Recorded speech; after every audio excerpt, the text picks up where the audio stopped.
Hello दोस्तों, अद्भुत कहानी सागर में आपका स्वागत है। आज की हमारी कहानी है बेगैरत। सुबह का वक्त सुहाना के लिए बहुत ही मुश्किल होता। क्योंकि चाय नाश्ते की तैयारी के साथ बच्चों और ऑफिस जाने वालों के टिफ़िन तैयार करने होते हैं। कहने को उसकी दो देवरानी और भी हैं, मगर जब जेठानी सीधी सच्ची और परिवार को बांधने में यकीन करने वाली हो तो उसका फ़ायदा कौन नहीं उठाएगा। बस इसी के चलते दोनों देवरानियां चिकनी चुपड़ी बात कर जेठानी को पटाकर रखती और उससे अपने बच्चे पलवाती और रसोई संभलवाती। और सुहाना को भी इससे कोई परेशानी नहीं थी। वह खुद तो चाहती थी कि जहां उसने गृहिणी बनकर अपनी पढ़ाई लिखाई बर्बाद कर दी, वहां उसकी दोनों देवरानियां नौकरी करें और आत्मनिर्भर बने। ऐसा हुआ भी। सुरभि एक प्राइवेट टीचर है और रुचि सीए है। सभी को जल्दी निकलना होता था, इसलिए सुबह के सबके टिफ़िन सुहाना अकेले ही बनाती थी। ऐसे ही दोपहर और रात तक रसोई में लगी रहती। सुरभि तैयार होकर पर्स संभालते हुए बोली, सुहाना भाभी, टीनू मीनू के लंच में मटर पनीर देना। मैंने शाम को फ्रिज में लाकर रख दिया है। मगर सुरभि, मैंने तो पराठा और आलू की सूखी सब्जी बना दी है। प्लीज़ भाभी, अगर मटर पनीर नहीं रखा तो दोनों मेरी जान खा जाएंगे। और फिर मटर पनीर में कितना समय लगता है, बना दीजिए ना। आप तो वैसे कितनी एक्सपर्ट हैं, और मैं तो यही ले जाऊंगी। बोल टिफ़िन को अपने पर्स में डाल स्कूल निकल गई। अचानक समय तो लगता है, पर तुम लोगों के लिए कुछ भी बोल दो। सुहाना ने मटर पनीर बना, चारों बच्चों को तैयार किया, टिफ़िन थमा, सबको बस स्टॉप तक छोड़कर आई। सोचा चाय पी लूं, तभी छोटी देवरानी रुचि अंगड़ाई लेते हुए बोली, भाभी एक कप चाय मुझे भी बना दीजिए, और सोनू को आलू के पराठे बनाकर रख दीजिए, और कल रात की बनी हुई इडली फ्राई कर देना। मगर रुचि, आलू की सूखी सब्जी है, मटर पनीर है, इनमें से कुछ भी रख देती हूँ। कल सबके लिए एक जैसा खाना बना दूंगी। अरे नहीं भाभी, आपको पता है ना, सोनू प्ले स्कूल में लंच देखते ही रोने लगेगा। आप उसकी पसंद आलू पराठा बनाकर रख दीजिए, और मैं तो सिर्फ बनाना शेक ही पीऊँगी। देखिए, मैंने फल लाकर शाम को ही रख दिए थे। सब बच्चों को खिलाना। गोलू और प्रिया को बहुत पसंद है, उनके लिए एप्पल भी लाई थी। अच्छा, आप सोनू को तैयार कर दीजिएगा, तब तक मैं थोड़ा फाइल देख लूँ, फिर उसे रास्ते में छोड़ ऑफिस निकल जाऊंगी। बोल अपने कमरे में चली गई। चाय बनाकर उसने आलू के पराठे बना सोनू का टिफ़िन तैयार कर दिया। 9 बज गए थे।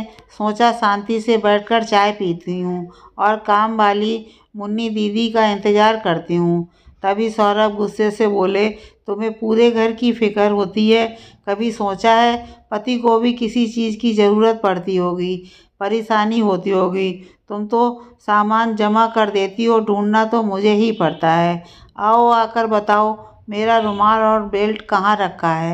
चाय छोड़ सुहाना कमरे में जाकर सौरभ का सामान निकाल कर देती है। तभी देवर गौरव बोले, भाभी मेरा नाश्ता लगा दो, मुझे ऑफिस निकलना है। जी भैया। बोल। पराठे, आलू की सब्जी, मटर पनीर की सब्जी सामने परोस जाती है। अरे क्या भाभी, आलू के पराठे नहीं बनाए? भैया, वो तो मैंने सिर्फ सोनू के लिए बनाए थे। क्या यार भाभी, माँ 4-5 बना लेती। आपको पता है ना मुझे भी कितने पसंद हैं। उनकी खुशबू से ही मुझे लगा था कि आज आपके हाथ के स्वादिष्ट आलू के पराठे खाने को मिलेंगे। कोई बात नहीं गौरव, कल मैं सभी के लिए आलू के पराठे बना लूँगी, आज आप खा जाइए। इतने में छोटे देवर विशेष बोले, भाभी माँ मेरा सर बहुत दर्द कर रहा है, एक कप कॉफ़ी बना दीजिए और साथ में 2 ब्रेड जैम दीजिएगा। मेरा ये हैवी नाश्ता करने का मन नहीं है। फिर रसोई में फरमाइश पूरी करने पहुंच गई। ये कोई एक दिन नहीं था, रोज की यही कहानी थी, मगर उसने खुद ये रास्ता चुना था, फिर वह पीछे कैसे हट सकती थी। 16 साल पहले सुहाना वर्मा परिवार की बड़ी बहू बनकर आई थी। सासू माँ ने बहुत अच्छे से घर गृहस्थी के काम सिखाए। सौरभ के दोनों छोटे भाइयों को अपना बेटा ही मानना, यही समझाया। कभी इन्हें इस घर से अलग मत करना। सासू माँ को गंभीर बीमारी थी। जिसके चलते शादी के 1 साल बाद ही वे चल बसीं। फिर सौरभ और सुहाना ने मिलकर ही दोनों की शादी की और सुहाना बन गई सुरभि और रुचि की भाभी माँ। तभी से बच्चे हों या बड़े, सभी का एक समान ही ख्याल रखती है। देवरानियों को रसोई में आने के लिए बाध्य नहीं करती।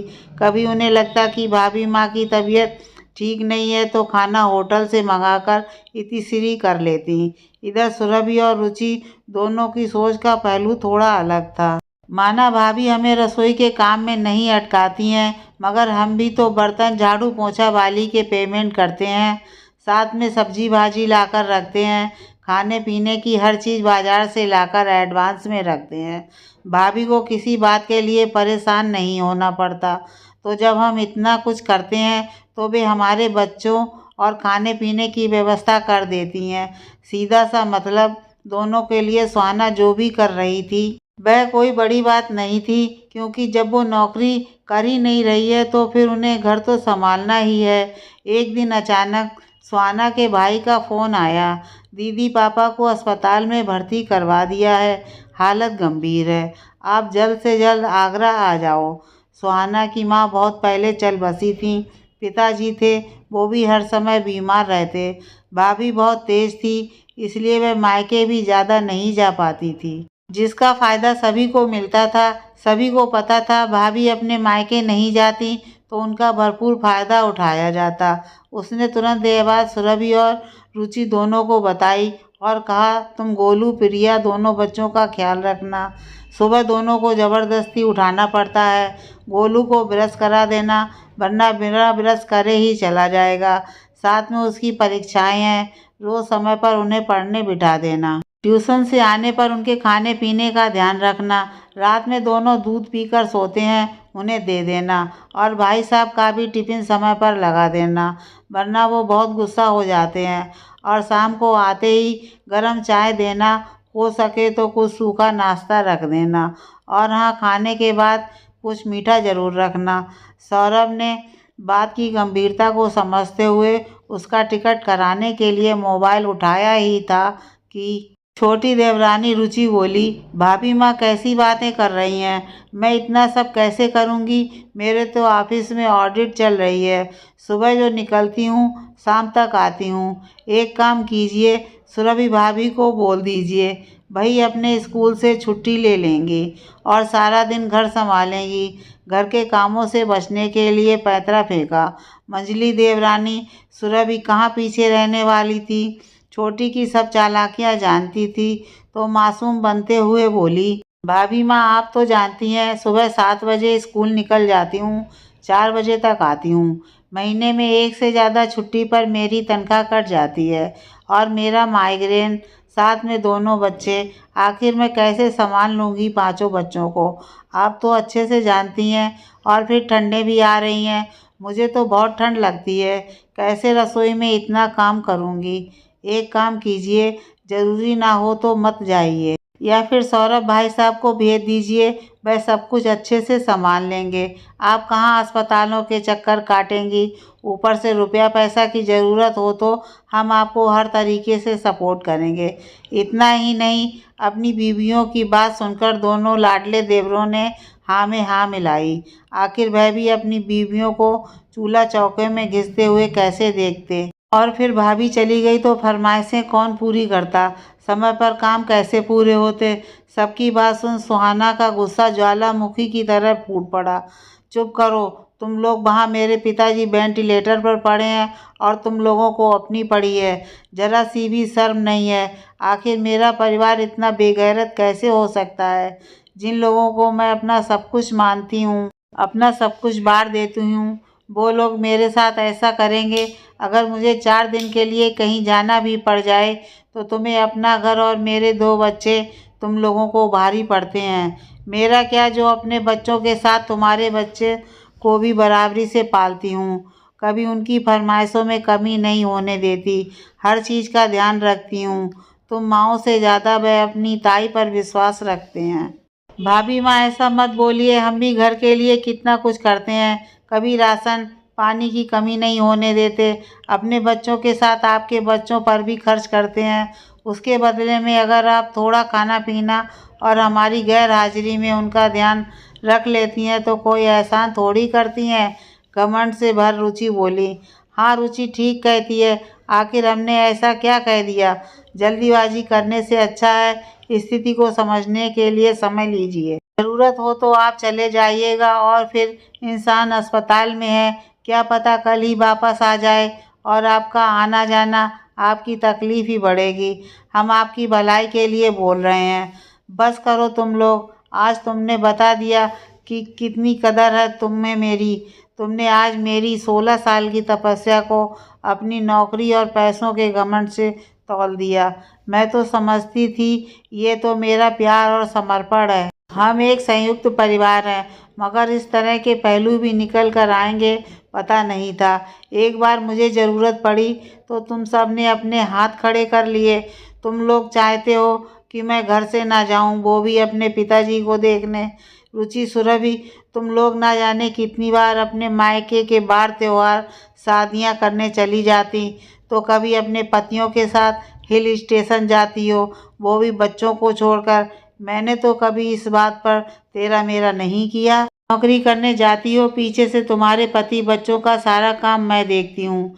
घर की व्यवस्थाएं मुझसे टिकी हैं और तो और तुम लोग आने के बाद गरम चाय हाथ में देती हूँ, इसलिए नहीं कि किसी दिन मुझे ज़रूरत पड़ेगी तो तुम्हें ऐसे हाथ खड़े कर दोगी। ऊपर से रुपया पैसा का एहसान जताती हो। कहने से पहले एक बार सोचा होता, अगर मैंने तुम्हें इतना सपोर्ट नहीं किया होता तो क्या तुम बच्चों के साथ इतना मैनेज कर पाती, यूँ स्वच्छंद होकर अपनी ज़िंदगी जी पाती? अब एक काम करो, तुम दोनों अपनी गृहस्थी अलग कर लो और अपने रुपए पैसे के दम पर एक नई चारपाई लगाकर अपनी नौकरी, बच्चे और अपना घर संभालो, क्योंकि मेरे काम की तो तुम्हें कोई कदर है ही नहीं और मैंने तुम पर कोई एहसान तो कभी किया ही नहीं। जब मैं सबके लिए इतना करती हूँ तो मैं अपना मायका और अपने बच्चे और पति सबको मैनेज कर लूँगी। बस तुम लोगों से मेरा कोई वास्ता नहीं, बहुत कर लिया जिसका ये सिला मिला मुझे, गुस्से से बोली। रुपए पैसों के घमंड में दोनों देवर ऊपर के माले पर शिफ्ट हो गए। घर में काम करने के लिए काम वाली, रसोइये, बच्चों की देखभाल के लिए आया, सब लगा ली गईं। फिर भी रुचि और सुरभि दोनों को अब अपनी नौकरी और बच्चों को लेकर वैसी निश्चिंतता नहीं रही जैसी भाभी माँ की छत्र छाया में थी। दोनों देवर गौरव और विशेष की भी हर फरमाइश पूरी करने वाला कोई नहीं था। उन्हें भी अपनी गलती पर पछतावा था और चारों को जल्दी एहसास हो गया कि उनसे कितनी बड़ी गलती हो गई।